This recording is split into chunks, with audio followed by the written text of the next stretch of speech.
The sound of growling cut through the peaceful afternoon like a knife, sending Oliver Jenkins' heart into overdrive as he spotted the large German shepherd bounding toward his 5-year-old daughter Emma in the park. Without hesitation, Oliver sprinted across the grass, his body moving on pure paternal instinct as the unleashed dog zeroed in on his little girl. "Emma, don't move," Oliver shouted, closing the distance between them in seconds. Emma stood frozen, her ice cream cone dropping to the ground, tears already welling in her wide blue eyes. Oliver reached her just as the dog lunged, placing his body between the animal and his daughter. He faced the approaching dog, arms spread wide. "Hey, back up." Oliver commanded firmly, making himself appear larger while shielding Emma behind him. The German shepherd hesitated, still growling but no longer advancing. Oliver stood his ground, maintaining eye contact with the animal while keeping his voice steady and authoritative. "It's okay, Em." "Stay behind me," he said calmly, even as his heart hammered against his ribs. From across the park, a woman's voice called out frantically, "Maximus! Stop right now!" A tall woman in her early 30s was rushing toward them, a leash dangling from her hand. Behind her, a little girl about Emma's age watched with a terrified expression, clutching the hand of an older woman who appeared to be a nanny. The dog's ears perked up at his owner's voice, and his aggressive posture relaxed slightly. Oliver didn't lower his guard, maintaining his protective stance until the woman reached them and secured the leash to the dog's collar. "I am so incredibly sorry," she said breathlessly. "He's never done anything like this before. The leash just slipped out of my hand when he saw a squirrel." Oliver nodded, finally turning to check on Emma, who was trembling against his leg. "Hey, sweetheart, it's okay now. The doggy was just excited." He knelt down and pulled her into a hug, his work jeans already stained with grass from his sprint across the park. The woman crouched down beside them, keeping a tight grip on her dog's leash. "I'm Vivian Newell," she said, her expression filled with genuine concern. "And I'm really, truly sorry about Maximus. Is your daughter okay?" Oliver nodded, still comforting Emma. "She's fine, just scared." "I'm Oliver Jenkins. This is Emma." Vivian smiled gently at the little girl. "Hi, Emma. I'm so sorry my dog scared you. My daughter Lily gets scared of big dogs too sometimes." Emma peeked out from her father's embrace, her curiosity beginning to overcome her fear. "You have a daughter." "I do," Vivian said, pointing to where Lily stood with her nanny. "She's right over there. Would you like to meet her? I promise Maximus will be on his leash the whole time." Oliver hesitated, studying Vivian more carefully. There was something about her that seemed vaguely familiar, though he couldn't place it. She was dressed casually in designer jeans and a simple white blouse, but there was an unmistakable elegance about her. Her dark hair was pulled back in a loose ponytail, and she wore minimal makeup, yet she radiated a polished confidence. "Your ice cream is all gone," Vivian noted, looking at the melting puddle on the ground. "Please, let me buy you another one. It's the least I can do." Emma looked up at her father with hopeful eyes. Oliver checked his watch. He had promised Emma the whole afternoon, a rare treat given his work schedule at the construction company where he served as foreman. "That's very kind of you, but please, Daddy," Emma pleaded. "I want to meet her daughter." Oliver smiled, unable to resist Emma's request. "All right, one ice cream, and then we need to head home for dinner." They walked together toward the ice cream stand, Vivian maintaining a firm grip on Maximus's leash. The dog had calmed considerably, now walking obediently at her side. Oliver couldn't help but notice how Vivian carried herself with the same self-assured poise he'd seen in the executives who occasionally visited his construction sites. "So, what do you do, Oliver?" Vivian asked conversationally as they walked. "I'm a construction foreman," he replied. "Building the new office complex downtown, the Horizon Tower," Vivian asked, with a hint of something in her voice that Oliver couldn't quite identify. "That's the one, big project keeping us busy." Vivian nodded thoughtfully. "I've heard it's going to be quite impressive when it's finished." At the ice cream stand, Emma chose chocolate while Lily, who had joined them with her nanny, selected strawberry.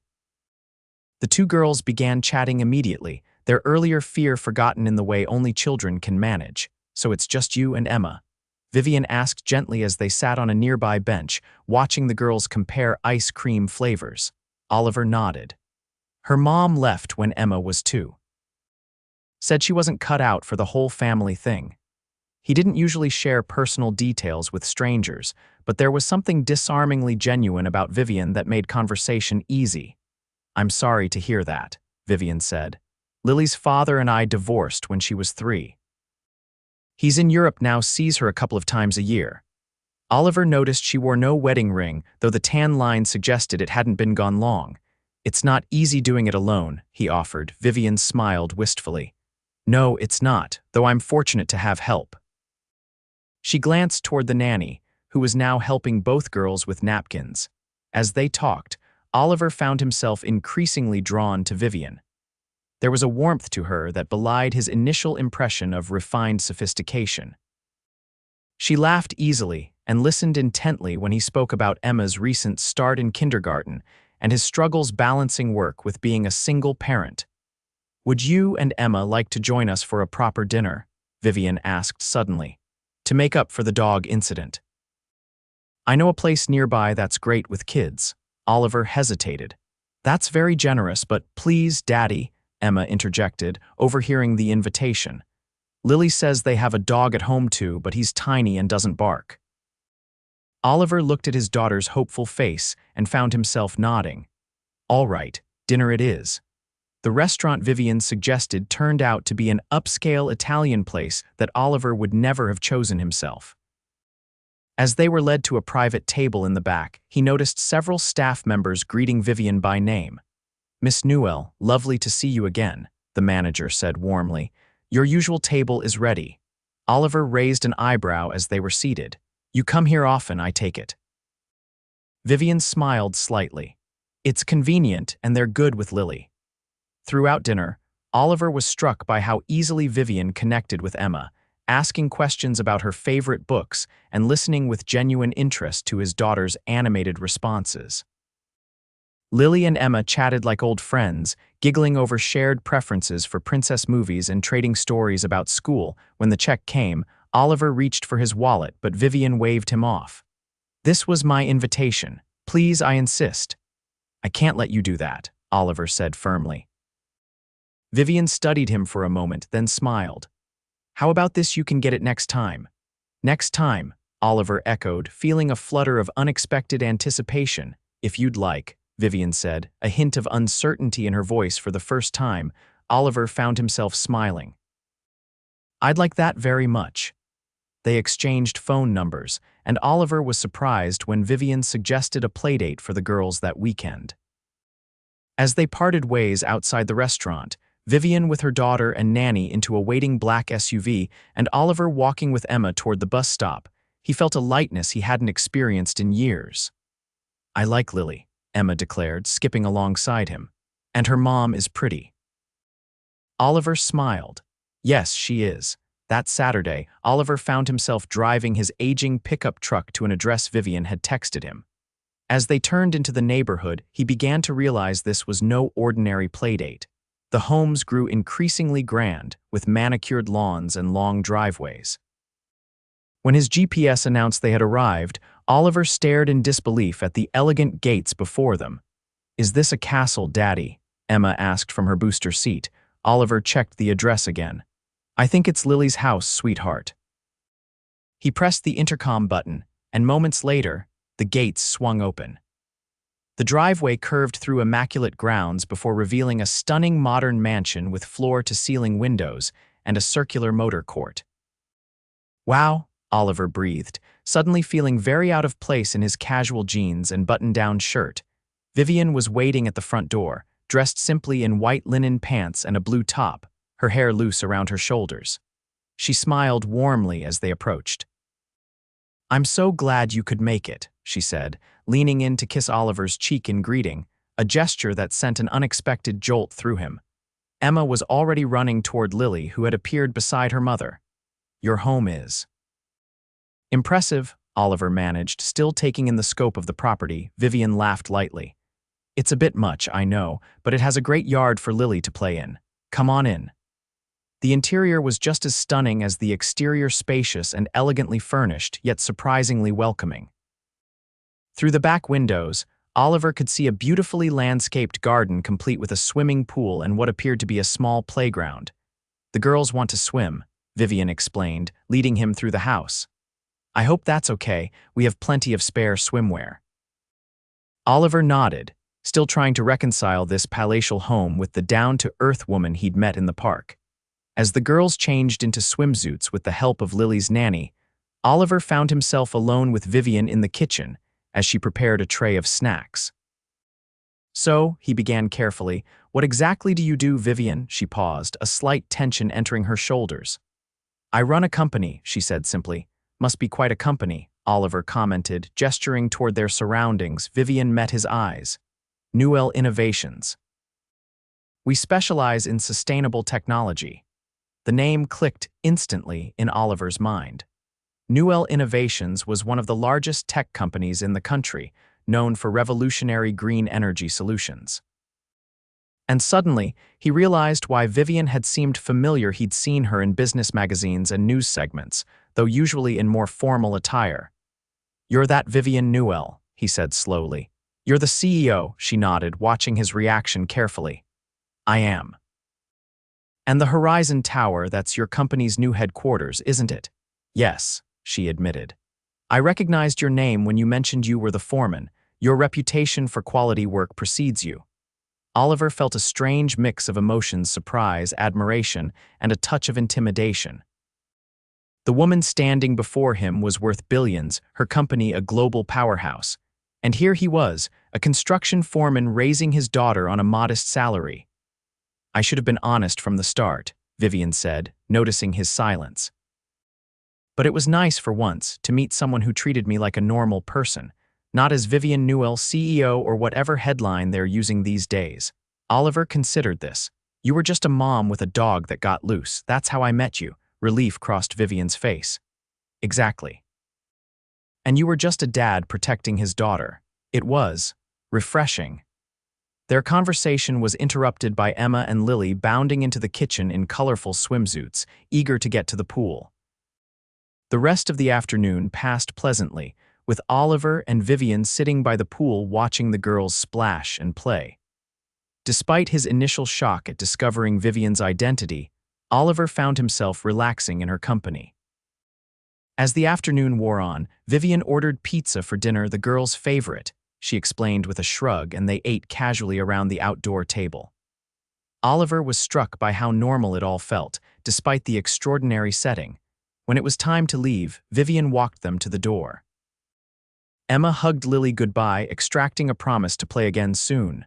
"Thank you for today," Vivian said softly to Oliver. "It's been a long time since Lily and I had such a nice weekend." "We enjoyed it too," Oliver replied sincerely. He hesitated, then added, "Would you like to have dinner sometime?" "Just the two of us." Vivian's smile brightened her entire face. "I'd love that." Over the next few weeks, Oliver and Vivian began seeing each other regularly. Their first official date was at a small, unassuming restaurant of Oliver's choosing, somewhere normal, he'd insisted, and Vivian had agreed with visible relief. They talked for hours, learning about each other beyond their roles as parents.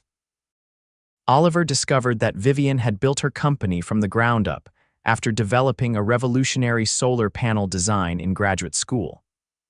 She spoke passionately about sustainable energy and her vision for the future, but also confessed to the loneliness that came with her position. "People see the money, the success, but not the person," she explained.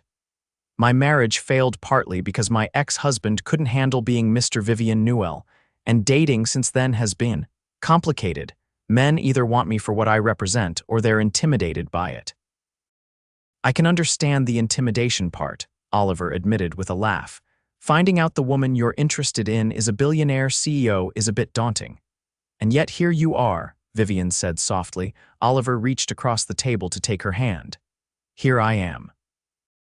As their relationship developed, they worked to balance their very different lives. Oliver refused to let Vivian pay for everything, insisting on planning dates he could afford. Vivian, in turn, respected his independence while occasionally finding subtle ways to share her resources, like when she arranged for Emma to join a prestigious summer science camp with Lily, presenting it as a two-for-one special that Oliver eventually accepted with grateful suspicion. The girls became inseparable friends, delighted by their parents' growing relationship. They spent weekends together, alternating between Vivian's mansion and Oliver's modest three-bedroom home, which he had painstakingly renovated himself. "Your home is beautiful," Vivian said sincerely the first time she visited, admiring the hand-crafted built-ins and the warm, inviting spaces Oliver had created. "You can feel the love that went into it." Oliver found himself falling deeper for Vivian with each passing day. Behind the powerful CEO was a woman of remarkable warmth, intelligence, and surprising vulnerability. She worked too hard, worried constantly about giving Lily a normal childhood despite their wealth, and carried the weight of thousands of employees' livelihoods on her shoulders. 4 months into their relationship, a crisis at one of Vivian's manufacturing plants in Asia required her immediate attention. She was devastated to miss Lily's dance recital, but there was no avoiding the trip. "I can take pictures and videos," Oliver offered when she called him in tears from the airport, "and I'll make sure Lily knows how much you wanted to be there." "You would do that?" Vivian asked, her voice thick with emotion. "Of course," Oliver said simply.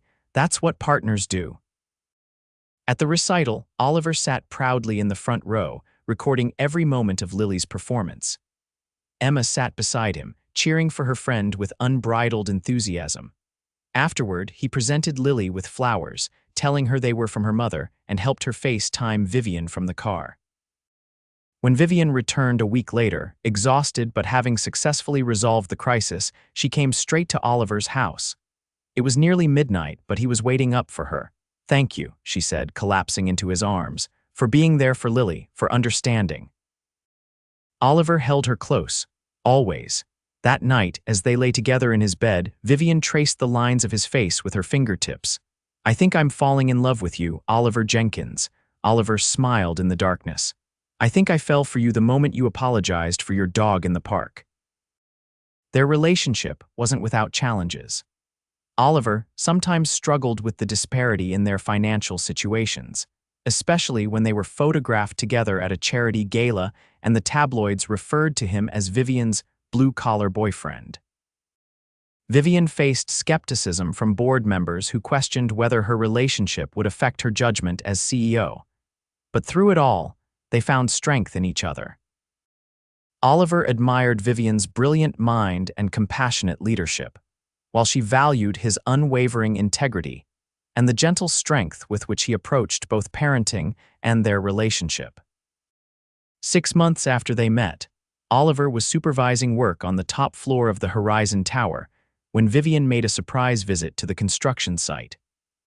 She was ostensibly there for an official tour, accompanied by architects and project managers, but she managed to steal a moment alone with Oliver on the unfinished observation deck overlooking the city.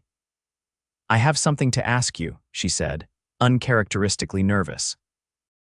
Oliver raised an eyebrow. "This feels official. Should I be worried?" Vivian laughed, the tension breaking.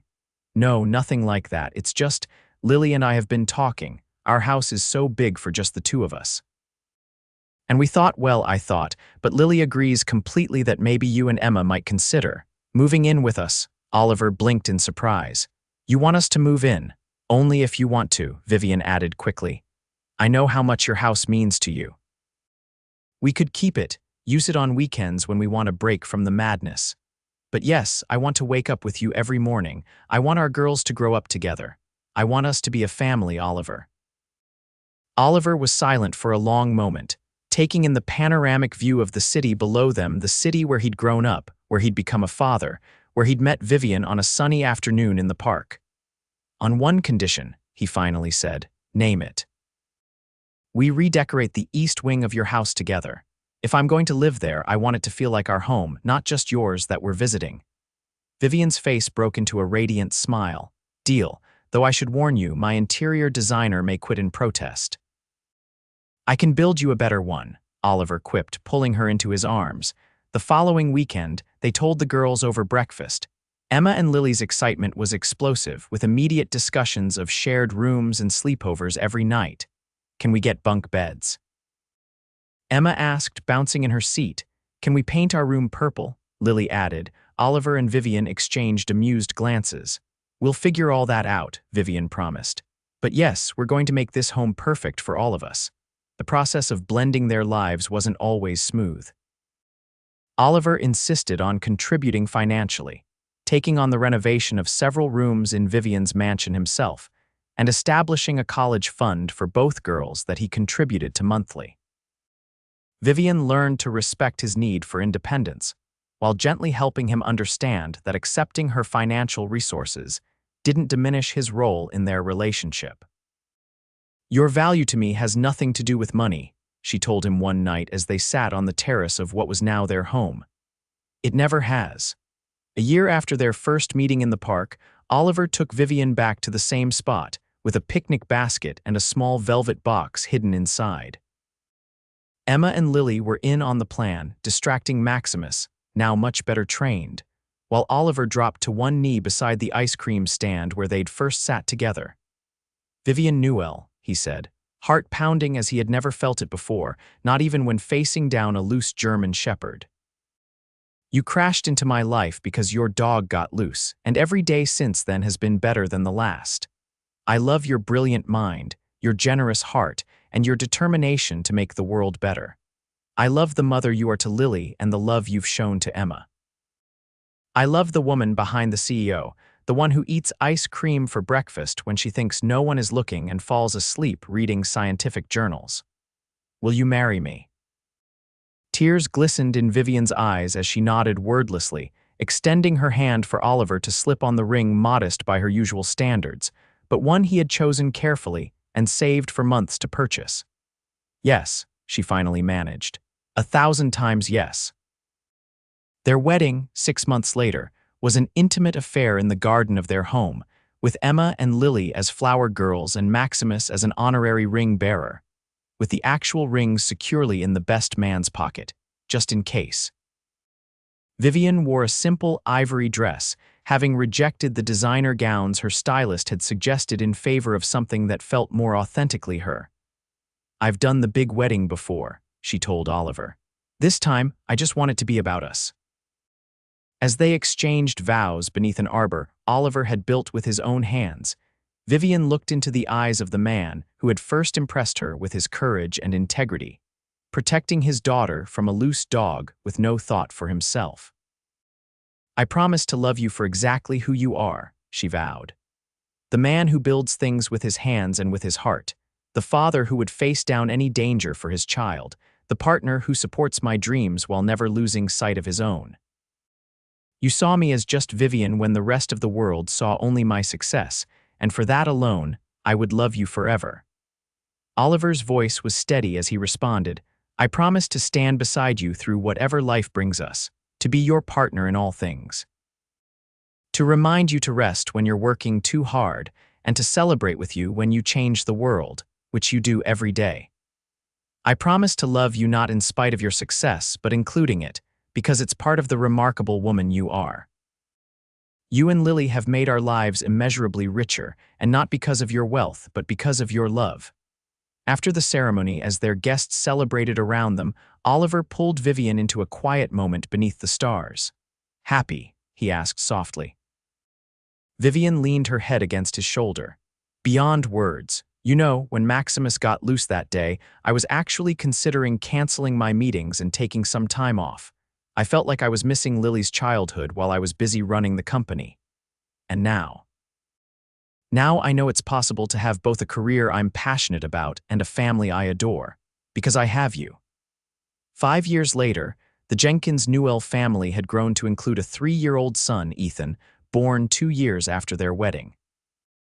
Vivian had restructured her company to allow for more family time, implementing the same family-friendly policies for all her employees. Oliver had started his own construction company specializing in sustainable building practices, with Vivian as a silent partner and enthusiastic supporter.